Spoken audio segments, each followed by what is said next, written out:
na sadyang espesyal na inaalala ng ating puso't diwa.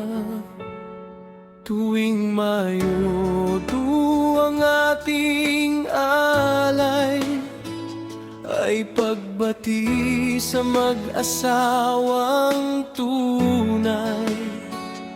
Sila sina Victor at Sally Agonia, ang pag-ibig na hindi naglaho kailanman. Noong unang araw na kayo'y nagkakilala, isang pangako ang inyong inialay.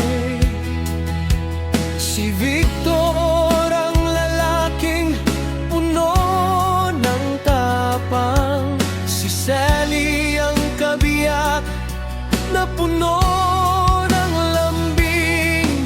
Sa araw na ito, mayudo ang petsa, ang inyong pag-iisa'y nagsimula.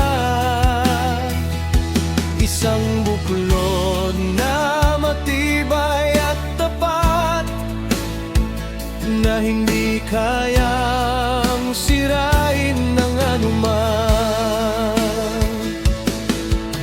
Victor at Sally Agonia, mag-asawang tunay. Tuwing Mayo, inyong anibersaryo, ipinagdiriwang ang inyong pag-ibig ay parang ilaw na nagniningning. Sa hirap at ginhawa, kayo'y magkasama pa rin. Victor at Sally, kayo ang aming inspirasyon. Ang pag-ibig ninyo'y walang katapusan, walang hangganan.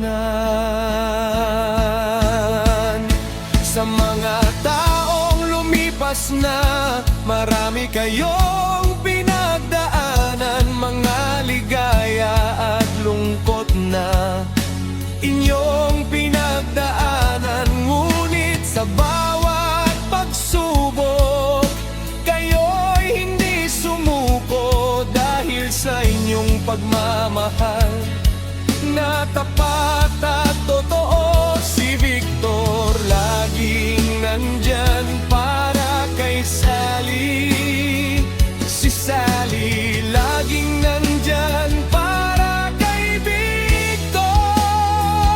Isang samahan na puno ng pag-unawa, ang inyong buhay ay puno ng pag-asa.